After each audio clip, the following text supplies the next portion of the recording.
그리고 온 지난 1월 한 달을 은혜 중에 잘 보내게 하여 주셨고, 또 이제 새 달을 맞이해서 하나님 기뻐 받으실 예배를 드리기 위하여 예배자리 이곳에 모여 예배 드리게 하여 주시니 감사드립니다. 예배하러 나온 모든 발길과 심령을 복되게 하여 주시고, 오늘도 예배하시는 총으로 복 내려 주심으로 또 한 주간의 믿음으로 승리할 수 있도록 은혜 베풀어 주시옵소서. 말씀을 전할 총을 성령이 붙들어 주심으로 하나님의 종으로서의 잘 대언의 은혜를 감당할 수 있도록 도와 주시옵소서. 예수 그리스도의 이름으로 기도하옵나이다. 아멘. 오늘의 말씀은 우리 성도님들에게 아주 익숙한 그런 내용일 겁니다. 그래서 그 내용도 잘 아실 거예요. 오늘의 말씀의 시작은 그때로부터라고 시작하고 있습니다. 그때가 어느 상황입니까? 예수님께서 제자들을 데리고 이스라엘 북부 지역에 있는 가이사랴 빌립보 지역이라는 곳에 가셨습니다. 그곳에는 산간지방이 많은 우상의 것들이 있는 곳이죠.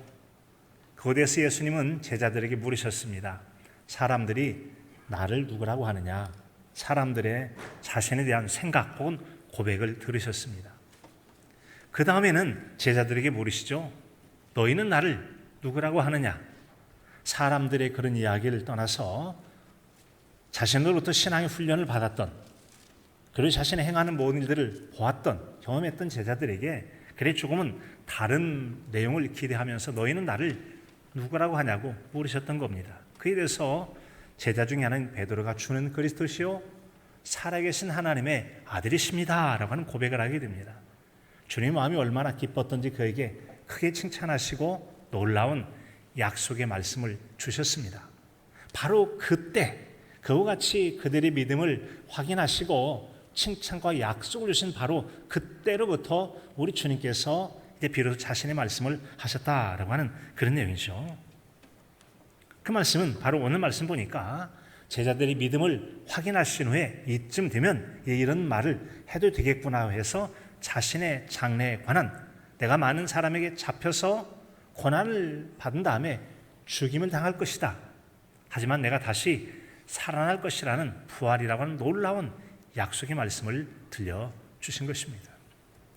이 같은 우리 주님께서 이 땅에 오신 아버지의 보내신 일들을 행하시는 이 십자가의 길을 가려 하실 때에 그 예수님의 말씀에 대해서 즉각적으로 반응을 보인 제자가 하나 있었습니다. 그 제자는 바로 베드로라는 사람이에요. 그 어떤 반응을 보였는지가 바로 22절의 말씀이죠. 그 말씀 보니까 베드로가 예수를 붙들고 항변하여 이르되 주여 그리하지 마옵소서. 이 일이 결단코 죽게 미치지 아니하리이다. 절대로 주님께 그런 일은 일어나지 않을 것입니다 라고 말씀하는 거예요.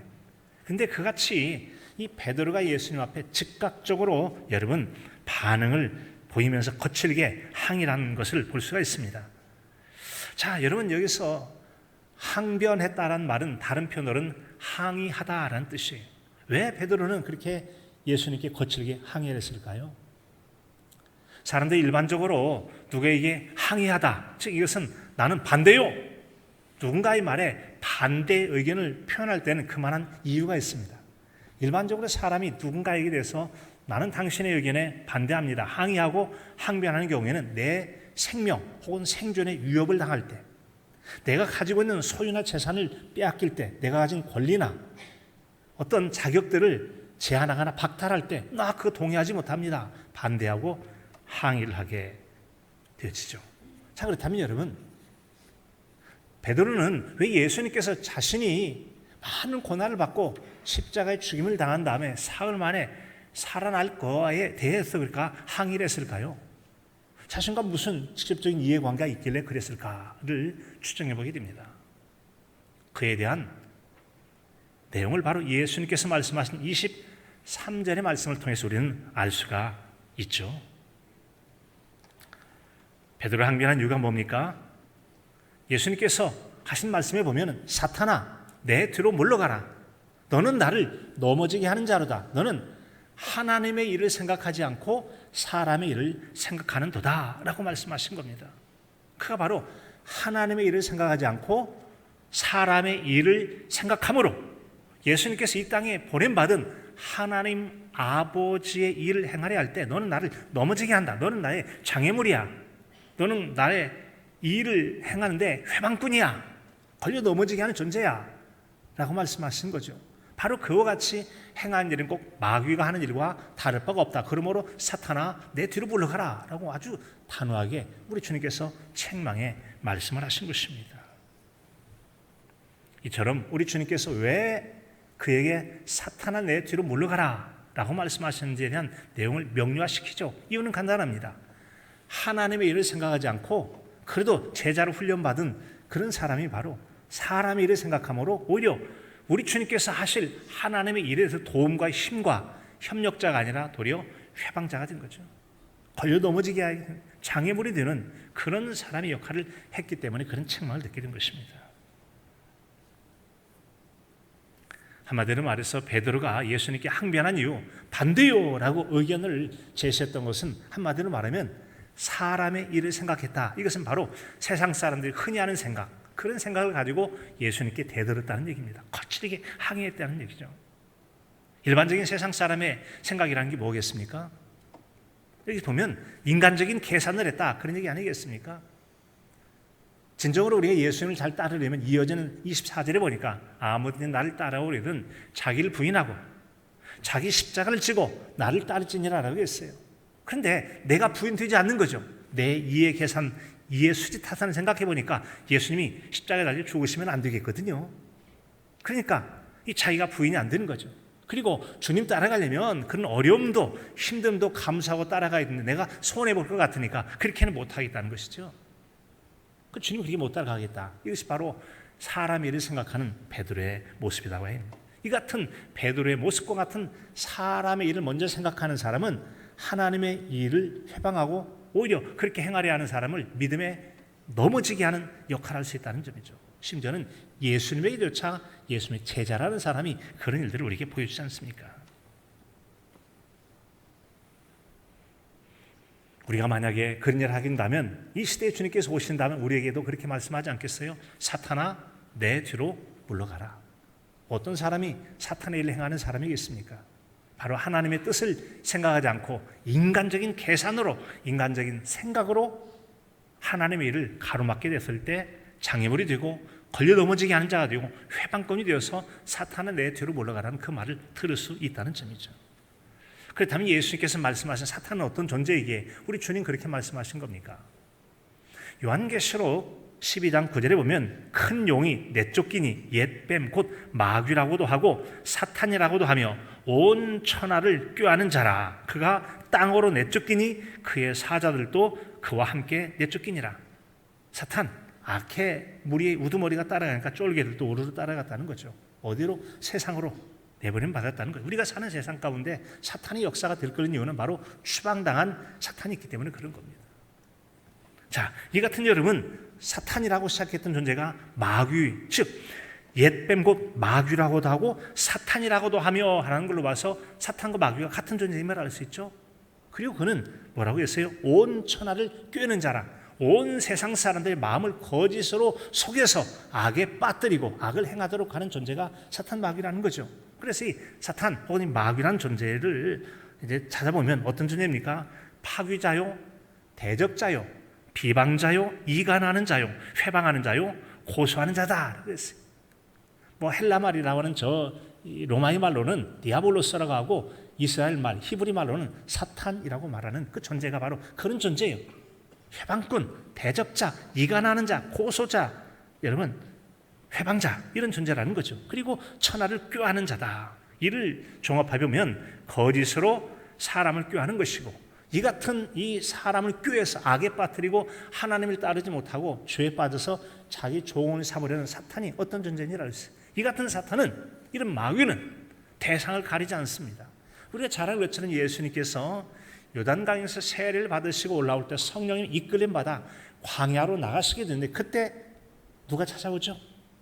마귀가 찾아옵니다. 예수님에게도 3번이나 걸쳐서 시험한 내용이 성경에 기록되어 있다는 거죠. 이로 보아서 사탄 마귀는 시험하고 여러분 우리에게 미혹에 빠뜨리려 하는 데는 대상을 가리지 않아요. 아무리 믿음이 좋아도 성령 충만할 때도 뭐 믿음 상태가 안 좋을 때는 더욱더 말할 수도 없고 더 쉽게 넘어가겠습니다만, 심지어는 믿음이 좋을 때라도 사탄 마귀가 쉬지 않습니다.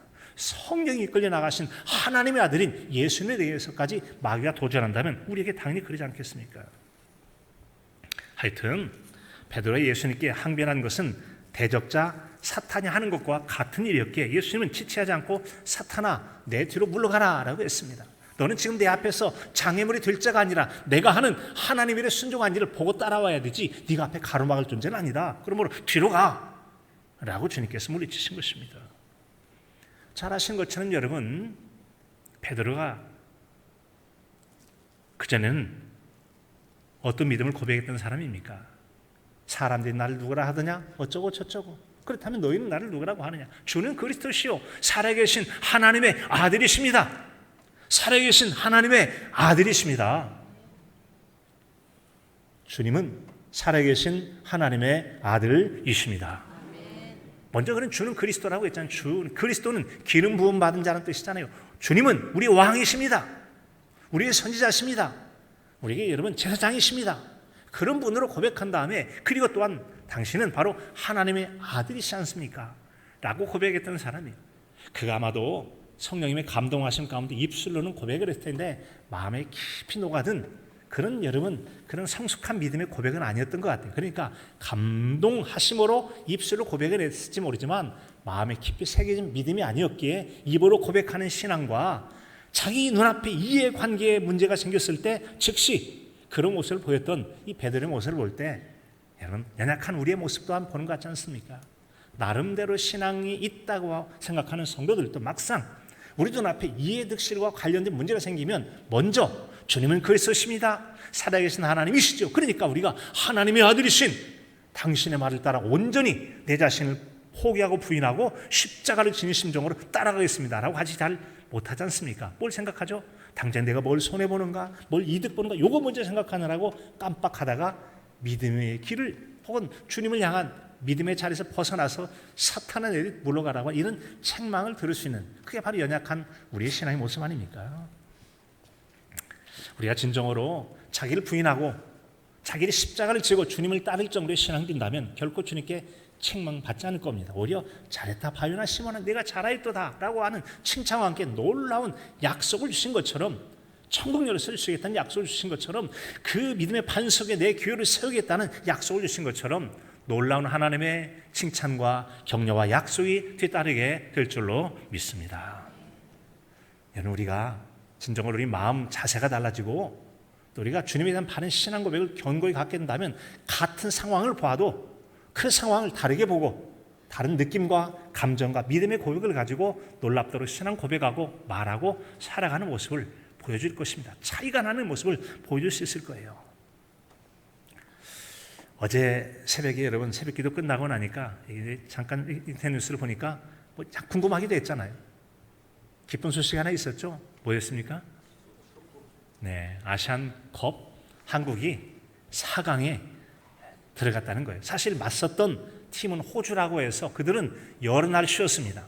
한국은 연거푸 연장전 하면서도 별로 쉬지를 못했어요. 키라고 그래서 원천 그들이 키도 큽니다. 피지컬이라고 해서 육체적 조건도 좋지 쉬기도 많이 했지. 그들이 생각했죠. 만만하게 생각하면 우리가 너보다 더 이기고 여기까지 올라왔다. 너는 우리한테 안 돼. 자신만만했어요. 그런데 더 많이 피곤에 지쳐있던, 체력적으로도 신체적으로도 부족하고 피곤에 지쳐있던 한국팀이 역전승을 했지 않습니까? 그래서 마음이 기뻤어요. 자, 여러분 그 소식을 듣고 이제 궁금해 잠깐 이 뉴스를 그 기사를 보다 보니까 이런 제목의 글이 나와 있더라고요. 두 게임 연장 혈투에도 핑계 없는 손흥민, 나라 위에 뛰는데 힘들다는 건 땡땡땡이라고 되어 있어요. 도대체 나라 위에 뛰는데 힘들다는 건 뭐라고 했을까? 그 말이 궁금해서 짤막한 동영상을 탁 하고 한번 봤어요. 뭐라고 기록되어 있는지 들려드릴까요? 손흥민 선수가 계속 보고 읽더라고요. 저도 한번 보고 읽어보겠습니다. 제가 축구 선수를 하면서 2경기 연속으로 연장 경기를 해본 적이 없는 것 같은데 생각하는 것보다 힘들기보다는 정신력으로 이겨야 하는 것이 토너먼트의 묘미다라고 생각했답니다. 토너먼트란 뭐냐면 그 예선전에는 여러 팀들이 서로 이 팀 저 팀 경기에서 더 많이 승수를 쌓은, 그래서 위로 올라갈 수 있는 수를 가려서 하는 거예요. 여러 경기에서 그중에 잘하는 사람을 두 팀씩 올리는 거죠. 토너먼트는 뭐냐면 그 다음 단계부터는 한 번 져서 이기면 올라가고 지면 떨어지는 게 토너먼트예요. 그래서 이 토너먼트의 묘미가 뭐냐면 바로 이처럼 힘들다 할지라도 정신력으로 이기는 거, 이게 바로 묘미지라고 그런 얘기예요. 그리고 이어서 이렇게 말합니다. 또 나라를 위해서 뛰는데 힘들다는 건 핑계인 것 같고, 이제 4개 팀이 남아서 1개 우승컵을 놓고 싸우기 때문에 경기하는 동안 어떤 핑계, 어떤 힘듦, 어떤 아픔, 그런 건 필요 없고 오직 한 가지 목표만 가지고 뛰어갈 예정입니다. 한 가지 목표가 뭘까요? 64년 만에 대한민국 우승이 목표 아니겠습니까? 여러분, 이 젊은 청년이 말하는 게 참 대견하더라고요. 대견해요. 여러분, 사실 예선전에서 연거푸 연장전 하고 그것도 모자라서 PK라고 하는 페널티킥 해가지고 승부를 가릴 때까지 얼마나 많이 지쳤겠어요. 아무리 운동선수로 잘 훈련돼서도 피곤하고 지치는 건 똑같을 겁니다. 그런데도 불구하고 우리가 피곤한 거 있지만, 그러나 그거 지금 생각할 때가 아니라고 말이지. 이때는 정신력을 가지고 피곤을 이겨내서 경기에서 이겨서 궁극적으로 목표하는 우리 한국팀의 우승을 이루고야 말겠다고 하는 애국심이 막 넘쳐 보이는 그런 모습이 느껴지지 않습니까? 느껴지지 않나요? 참 전 대견해 보이더라고요. 정말 대견해 보였어요. 한 가지 목표만 가지고 뛰겠다. 여러분, 또 목사니까 그 내용 보면은 어떤 생각이 들겠어요?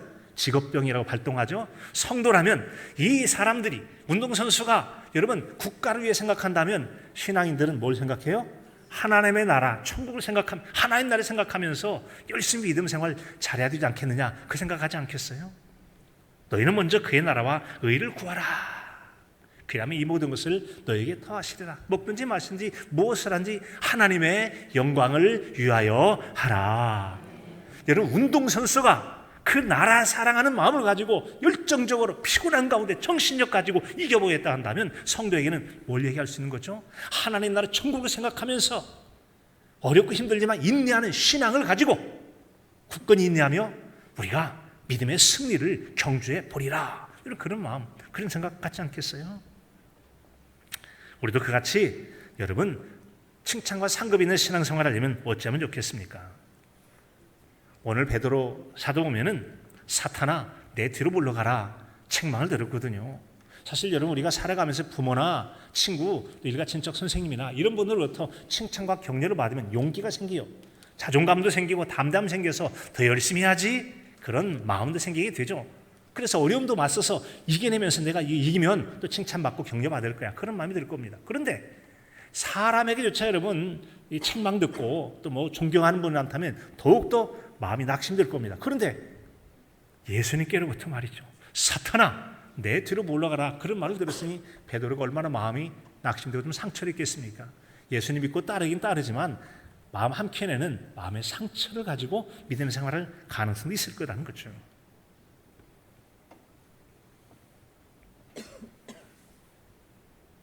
왜 우린 여러분 그런 책망과 그런 꾸지람을 듣게 되는 걸까요? 당연하죠. 오늘 말씀 속에 보니까 너희는 하나님의 일을 생각하지 않고 사람의 일을 먼저 구했기 때문이다 라고 하는 것입니다. 예수님은 그것을 바로 마귀라고 책망하셨어요. 그런데 예수님은 도대체 어떤 분이십니까? 이 땅에 주님께서 어떤 분으로 오셨죠? 마귀의 일을 멸하고 믿는 자마다 멸망하지 않고 영생을 얻도록 우리에게 구원자로 오신 분이 우리 주 예수 그리스도이신 줄로 믿습니다. 같은 예수님께서 마귀를 멸하러 오신 분이라고 했는데 제자한테 마귀라고 했으니 이런 망할 뭐라고 하신 것 같지 않습니까? 예수님께서 이 땅에 오신 목적을 설명하는 요한일서 3장 8절 이하 9절까지 보면 죄를 짓는 자마다 마귀에게 속하나니 마귀는 처음부터 범죄함이라. 하나님의 아들이 나타나신 것은 마귀를 멸하려 하심이라. 하나님께로부터 난 자마다 죄를 짓지 아니하나니 이는 하나님의 씨가 그의 속에 거하며 그도 범죄하지 못하는 것은 하나님께로부터 났음이라. 하나님께 난 자는 죄 짓지 않는다. 죄를 미워하죠. 그러므로 믿음 안에 사는데 이 마귀는 처음부터 범죄함, 처음부터 하나님의 불순종과 대적하고 죄를 지은 존재라는 것이죠. 하나님께 미운 짓 하는 신앙을 피하고 칭찬과 상급받는 신앙 생활을 하게 하려고 우리에게 지금 이런 말씀을 일깨워 주신 거 아니겠습니까? 그럼 우리는 어떻게 그런 칭찬과 상급 있는 신앙생활을 할 수가 있겠습니까? 이어지는 24절 마지막 절에 보니까 아버지는 나를 따라오고 그러는 자기를 부인하고 자기 십자가를 지고 나를 따를지니라. 그렇습니다. 우리가 자기 부인하고 주님을 따르게 됐을 때 우리 주님께 칭찬과 상급 있는 놀라운 신앙생활을 하는 거 아니겠습니까?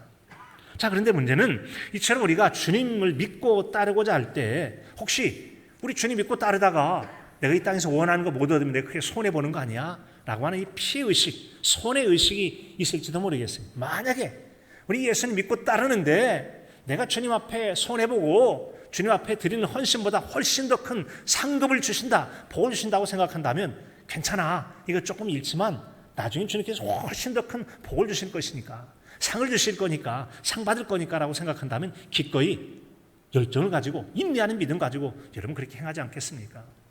사실 손흥민이라는 그 선수가 보면 꽤나 세계적으로 성공한 아주 정말 최고 수준의 선수로 인정받고 있지 않습니까? 세계적으로 인정받지만 또 다른 사람을 대하는 태도, 매너라고 해서 다른 사람 대하는 태도가 참 좋아요. 그것뿐만 아니라 나라를 사랑하는 애국심이 참 좋은 그런 청년이라는 점에서 참 이게 귀하게 여김받는 거 아니겠습니까? 그런 것처럼 우리 신앙도 그러면 얼마든지 그럴 수도 있다는 것이죠. 충분히 우리가 하나님에 대한 굳건한 믿음 가지고 있고 그렇다면 열정적으로 하겠는데 내가 우리 주님 잘 믿다가 손해보는 거 아니야? 그런 마음이 있을지도 몰라요. 그런 일 때문에 사람 일을 먼저 생각하고 하나님 일을 생각 대신에 사람 일을 먼저 생각하다가 손해보고 피해를 본 사람이 적지 않지 않습니까? 그런 일들은 바로 사람의 이야기를 기록한 창세기 3장부터 가면 벌써 그런 이야기가 기록되어 있어요. 창세기 3장 17절에 보면 아담에게 이르시되 하나님 말씀하시는 거죠. 네가 아내의 말을 듣고 내가 내게 먹지 말라는 열매를 먹었은즉 먹지 말라는 열매를 먹었다. 불순종하기 시작했다는 걸 죄를 짓기 시작한 겁니다. 그러므로 땅은 너로 말미암아 저주를 받고 너는 평생에 수고하여 소산을 먹을 것이다. 땅은 내게 가시덤불과 엉겅퀴를 내어서 씨를 뿌려도 옛날처럼 많은 곡식을 거두지 못해요. 그리고 내가 흙으로 돌아갈 때까지 땀 흘려 수고할 것이고 고생이 많아진 것입니다. 흡족하지 못하니까. 그리고 너는 흙이니 흙으로 돌아가는 죽을 것을 명령하고 끝내 그렇게 되고 말했습니까? 어떤 결과입니까? 결과적으로 하나님 앞에 추방을 에덴이라고 하는 아주 아름다운 곳에서 추방당합니다. 땅은 저주를 받아서 가지덤불을 냅니다. 죽도록 고생해 겨우 먹고 살만해요. 먹을 것이 부족해요. 그러다 보니까 서로 먹을 것 주거니 받거니 뺏고 때로는 미워하고 죽이는 일까지, 죽임을 당하는 일까지 있는 세상이 되고 말았다는 거 아니겠습니까? 또한 이 욕심을 끝내 못 이기고 불순종해서 참 안타까운 결과를 맞은 여호수아 7장 19절에 한 사람. 그러므로 여호수아가 아간에게 이르되 내 아들아 청하노니 라고 말하면서 이 아간, 이것은 여러분 이스라엘 백성이 요단강 건너서 이 약속의 땅 가나안을 정복해 가는 과정 중에 첫 성인 여리고성을 정복할 때지 않습니까? 이곳에서 있는 것들 취하지 마라, 가져가지 말라고 그랬는데 끝내 눈앞에 있는 욕심을 이기지 못해서 도둑질하고 숨겼다가 걸려서 어려움 겪게 된 일이죠. 그런 내용이 21절에 보니까 내가 노력한 물건 중에 신할산의 아름다운 외투 한 벌과 은 200세겔과 그 무게가 50세겔 되는 금덩이 하나를 보고 탐내어 가져갔나이다. 이걸 내가 장막 땅속에 파고 묻어뒀습니다 라고 하지 않습니까? 결국 그는 여리고성을 정복할 때 하나님이 금지하신 명령을 어기고 살짝 도적질하는 아간, 그게 비극적 모습을 보여주죠. 나 하나쯤이야. 그리고 내가 한 것 이렇게 은밀하간데 누가 설마 알겠어? 라고 생각했던 것이죠. 여러분, 나 하나쯤이야 생각하는 마음으로 죄 짓는 일이 없기를 바랍니다. 설마 이거 누가 알겠어? 완전 범죄라고 그래서 내가 이렇게 죄 지은 것 누구도 모를 거야 라고 생각하고 확실하게 속일 줄 알았는데 하나님 앞에 속일 자가 어디가 있습니까? 하나님은 반드시 죄인들을 다 찾아낼 것입니다. 다 찾아내실 것입니다. 그리고 애당초 생각할 때 그래 내가 아무리 완전 범죄를 꿈꿔도 하나님 눈은 못 속이지. 그러니까 애당초 죄 지을 마음을 갖지 않다면 죄를 짓지 않을 거예요. 우리가 세상 살다 보면 우발적으로 미처 생각하지 못하고 실수로 하는 그런 연약함 때문에 짓는 어려움이나 또 죄가 있을 수 있겠습니다만 알고 고의적으로 계획적으로 한 죄는 하나님의 존재를 알고 두려워한다면 결단코 그런 일은 없을 거라는 얘기죠. 그 대신에 우리는 하나님의 약속을 여러분 주목하지 않겠습니까? 하나님 말씀대로 행한다면 어떤 복을 주신다 말씀하셨는지 거기에 주목해서 우리가 살아갈 수가 있게 될 것입니다. 사랑하는 성도 여러분, 하나님의 일을 먼저 생각하는 신앙생활을 통해서 세상에서 손해보는 감수를 피하고 약속하신 은혜의 복을 누리는 은혜가 있기를 진심으로 축복합니다. 우리가 그런 삶을 살았으면 좋겠는데 이게 참 쉽지는 않죠. 어느 누구 어떤 성도라도 하나님 잘 섬기고 복받지 않고 싶은 사람이 어디가 있겠어요. 문제는 내 마음속에서 자발적으로 하나님을 경외하고자 하는 열망과 열정이 나타나지 않아요. 그러다 보니까 한마디로 은혜가 충만하지 못하니까 당장 내 눈앞에 무엇이 이득이 될까, 무엇을 먹을까, 무엇을 입을까, 무엇을 마실까, 하나님의 일이 뒤로 몰리고 사람 일을 먼저 생각하는 그런 신앙생활을 살아가지 않습니까?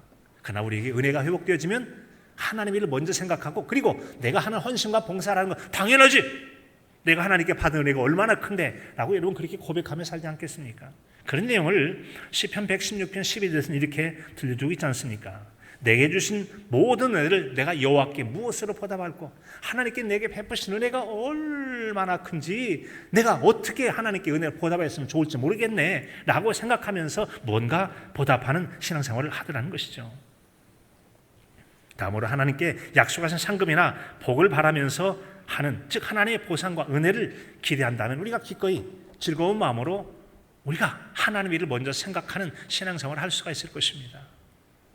그런데 하나님은 충분히, 또 예수님은 충분히 우리에게 보상을 약속하지 않습니까? 말씀에 순종하는 자 들어가도 복을 받고 나가도 복을 받는다고 말씀하시고, 또한 예수님께서 친히 마가복음 10장 28절 이하에서 제자 베드로의 그런 의심스러운 질문에 대해서 그의 마음을 확실하게 붙들어줄 약속의 말씀을 주시지 않습니까? 베드로가 여짜오되 보소서 우리가 모든 것을 버리고 주를 따랐나이다. 예수께서 이르시되 내가 진실로 너에게 이르노니 나와 복음을 위하여 집이나 형제나 자매나 어머니나 아버지나 자식이나 전토를 벌인 자는 현세에 있어 집과 형제 자매와 어머니와 자식과 전토를 100배나 받되 박해를 겸하여 받고 내세 영생을 받지 못할 자가 없느니라. 없느니라. 반드시 받게 될 줄로 믿습니다. 이런 약속의 말씀을 주시면서 주님께서 한 말씀을 따끔하게 주시죠. 그러나 먼저 된 자로서 나중되고 나중된 자로서 먼저 될 자가 있느니라가 아니라 많으니라. 많으니라. 무슨 얘기입니까?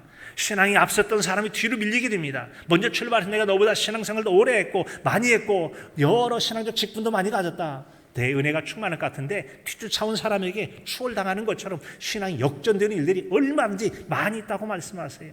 믿음이 참 좋은 줄 알고 잘 믿음 생활할 줄 알았더니 이해득실 앞에서는 부끄러운 모습을 보이는가 하면 신앙생활 얼마 한지 되지 않았어요. 그런데도 불구하고 어쩌면 그렇게 자기를 부인하는 마음 가지고 기꺼이 십자가를 지듯이 손해를 감수해 가면서 그렇게 믿음을 지켜가는지 나중된 자가 얼마든지 앞선 믿음을 추월하는 경우도 있더라라고 하는 것이죠. 한 사람도 뒤로 밀리지 않고 앞선 자가 끝까지 앞설 수 있도록 신앙의 경주를 잘 승리하실 수 있기를 바랍니다. 우리가 때로는 세상에서 우리 주님 잘 섬기다가 세상적인 계산으로만 생각하면 손해보는 느낌이 많이 있을지도 모르겠어요. 내가 충분히 봉사하고 수고했는데 왜 나에게 이런 복이 안 오는 거지? 라고 생각할지 모르겠어요. 극단적으로 말하자면 어떤 분은 예수 그리스도의 십자가를 지고 사는 자기 부인하고 그 믿음을 지키기 위해서 살다 끝내 순교를 당하고 말았다. 죽임을 당했다면 이분이 세상에서 무슨 여러분 상을 받았습니까? 보상받지 못하고 오히려 편안하고 형통하고 부자로 살고 잘 사는 복받기는커녕 죽임당했으니까 가장 비극적 죽음으로 끝나거든요. 그러나 세상에서 받지 못한 복이 있다면 하나님 나라에서 반드시 하나님께서 그 복대로 갚아주실 줄로 믿습니다. 반드시 갚아주신다. 이런 믿음이 있을 때 우리가 세상적인 계산으로 손해본 것 같을지라도 하나님은 결단코 우리 것 째짜게 빼앗아가는 분이 아니잖아요. 더 좋은 것 주시려고 하는 분이 사랑의 하나님이시다는 점이죠. 그래서 우리에겐 여러분 썩을 것으로 심어 썩지 않을 것으로 거두고 육신으로 거둬서 영적을 거두고 이 세상의 것을 심어서 하늘의 놀라운 보화 상급으로 하나님 앞에 복을 약속으로 받게 될 줄로 믿습니다. 그런 복을 주실 거예요. 그런 마음이 있다면 갈라디아서 1장 10절에는 그런 고민, 내가 사람을 좋게 하랴 하나님을 좋게 하랴 사람의 기쁨을 구하랴, 내가 만약에 사람의 기쁨을 구했다면 그리스도의 종이 아니니라 라고 말씀하는 것처럼 사람의 기쁨이 아닌 하나님의 기쁨을 구했을 거예요. 다시 한번 여러분이 말씀드리거니와 하나님 잘 섬기면 하나님 반드시 복 주실 줄로 믿으시기 바랍니다. 시편 37편 34절에 말씀합니다. 여호와를 바라고 그의 도를 지키라. 그리하면 내가 땅을 차지하게 하실 것이라. 악인이 끊어질 때 내가 똑똑히 보리라는 것이죠. 하나님을 잘 섬기면 복 주실 거라는 그런 마음을 가지고 바라고 그의 말씀 지켜 살게 된다면 네가 땅을 차지하는 복을 누리게 될 것이다. 그리고 원수가 망하는 꼴을 네가 보게 될 것이다 라고 명백하게 말씀해 주고 있다는 점이죠. 분명한 것은 우리가 하나님이 도와주셔야 복도 누리고 그러지 않습니까? 자주 인용하는 시편 127편과 128편이 명확하게 하나님을 잘 섬기는 자, 하나님께 기대감을 가지고 섬기는 자와 그렇지 않은 자의 대비되는 모습 보여주잖아요. 여호와께서 집을 세우지 아니하시면 세우는 자의 수고가 헛되며 여호와께서 성을 지키지 아니하시면 파수꾼에 끼어 있음이 헛되도다. 너희가 일찍이 나고 늦게 놓으며 수고의 떡을 먹음이 헛되도다. 여호와께서 사랑하는 자에게 잠을 주시는 도다. 어떤 사람이 평안하게 자겠습니까? 하나님께서 복 주신 자 아니겠습니까?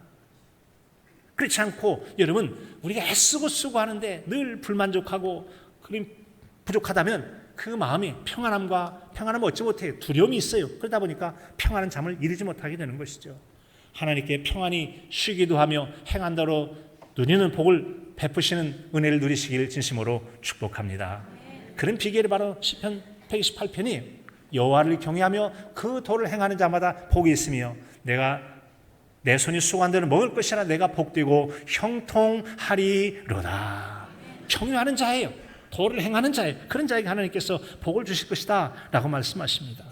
자, 이 같은 여러분, 우리가 하나님을 잘 섬김을 했으면 좋겠는데 우리 마음이 아까 말씀드린 것처럼 그런 마음이 잘 생겨나지 않는다는 거죠. 제가 이 시간에 여러분에게 마지막으로 하나님을 경외할 마음에 불이 일어나도록 간략한 두 가지를 말씀해요. 첫째는 하나님의 위대하심을 알게 된다면 저절로 하나님 앞에 고개가 숙여지고 하는 무서운 줄 알고 살아갈 것입니다.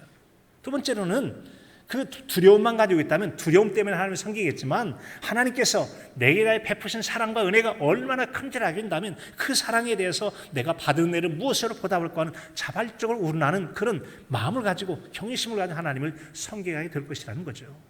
하나님의 위대하심은 한마디 딱 얘기하면 창세기 1장만 봐도 잘 알잖아요. 태초에 하나님이 천지를 창조하시니라. 사람은 온갖 애쓰고 수고하는 노력을 통해 만드는 것이라 해도 어떻습니까? 그 만든 것들이 유익을 부분적으로 주지만 또 다른 편은 피해를 주잖아요. 폐기물이 생기고 환경오염 물질이 생기고 인간 때문에 온갖 여러분 세상이 오염되고 그러지 않습니까? 그런데 하나님은 완벽하고 완전하게 창세로부터 이때까지 우주 만물을 지으시고 놀랍도록 운행하도록 도우시고 인도하시는 분이 우리의 생명을 붙잡아 주시는 하나님 아버지이신 줄로 믿습니다. 하나님이 놀랍고 위대하심 앞에 저절로 경외심이 생기지 않습니까? 뿐만 아니라 하나님께 우리를 얼마나 사랑하신지를 다시 한번 느껴보죠. 너무나 잘 아는 요한복음 3장 16절 하나님이 세상을 이처럼 사랑하사 독생자를 주셨으니 이는 저를 믿는 자마다 멸망하지 않고 영생을 얻게 하려 하심이라. 이 여러분 하나님의 한량없는 사랑 또 조건 없는 사랑을 우리가 잘 로마서 5장 8절에 말씀하잖아요. 우리가 아직 죄인 됐을 때 그리스도께서 우리를 위하여 죽으심으로 하나님께서 우리에 대한 자기 사랑을 확증하셨느니라. 잘하고 잘못하면 따지지 않고도 하나님 이미 그 아들을 십자가에 달려 죽게 하심을 통해서 저와 여러분을 사랑해 주셨다고 말씀하시지 않습니까? 그렇게 우리를 사랑해 주셨대요. 그 사랑은 과거로 끝나지 않고 지금과 미래도 계속될 거예요. 그런 하나님의 계속될 사랑을 로마서 8장 32절에 이렇게 말씀합니다. 자기 아들을 아끼지 아니하시고 우리 모든 사람을 위하여 내어주신 이가 어찌 그 아들과 함께 모든 것을 우리에게 주시지 아니하겠느냐. 앞으로도 계속 주실 것이다. 계속 주실 것이라고 말했습니다. 이처럼 하나님에 대한 그 놀랍고 위대하심과 우리 향한 크고도 놀라운 사랑을 생각할 때 우리 마음에 경외심이 생기는 거죠. 경외심이란 공경하고 두려워하는 마음이죠. 그런 공경하고 두려워하는 마음 가지고 하나님을 섬기게 될 것이라는 거죠. 그래서 그렇게 경외하며 그 길을 하는 자마다 복되고 형통할 거라는 약속의 복을 드리는 것이죠. 하나님을 경외하는 마음으로 순종하며 사는 복 있는 사람과 하나님 경외하지 않고 불순종하는 자의 해됨을 잘 대비해 준 말씀 우리가 잘 아는 시편 1편의 말씀이 있잖아요. 복 있는 사람은 악인의 길을 따르지 아니하며 죄인의 길에 서지 아니하며 오만한 자의 자리에 앉지 아니하고 오직 여호와 율법을 즐거워하여 그 율법을 주야로 묵상하는도다. 하나님 섬기서 그런 사람은 어떤 복이 있습니까? 그는 시냇가에 심은 나무가 철을 따라 열매를 맺으며 그 잎사귀가 마르지 아니함 같으니 그 하는 행사가 다 형통하리로다. 복받을 자예요. 그러나 악인은 그렇지 않으며 오직 바람에 나는 겨와 같도다. 그러므로 악인들이 심판을 견디지 못하며 죄인들이 의인의 길에 서지 못하리로다. 자, 여러분은 그런 복된 삶을 살아가십니까? 요셉 같은 경우도 당장 그냥 지금 피곤하고 그러니까 지금 내가 여러분 억울한 일을 당했고 또 잘 섬겼는데 또 감옥에 들어갔고 생각해서 마음대로 살고 싶겠지만 끝까지 믿음을 지키다 보니까 하나님이 함께 해주시고 형통한 삶으로 그와 후대까지 복을 누리게 한 복이 된 줄로 믿습니다. 말씀을 정리합니다. 우리 모두는 하나님의 여러분 우리를 향한 그 위대하심을 생각하십시다. 그리고 우리를 향한 한량없는 사랑을 생각해 봅시다. 그 묵상을 통해서 하나님을 향한 경외하는 마음이 여러분 마음에 가득 채워지기를 바랍니다. 하나님을 경외하는 믿음 속에서 사람 일을 생각하는 것이 하나님 일을 먼저 생각함으로 하나님을 기쁘시게 하고 그리고 하나님 앞에 칭찬과 상급 있는 복된 삶을 사시는 저와 여러분의 삶이 되실 수 있기를 간절함으로 축복합니다. 하나님 아버지, 하나님의 그 위대하심과 우리를 향한 그 크신 사랑하심을 생각함으로 우리 마음 가운데 하나님을 경외하는 마음으로 가득 채우게 하셔서 하나님의 일을 먼저 생각하여 책망보다는 칭찬과 상급 있는 복된 삶으로 승리하는 우리가 되게 하여 주시옵소서. 예수 그리스도 이름으로 기도하옵나이다.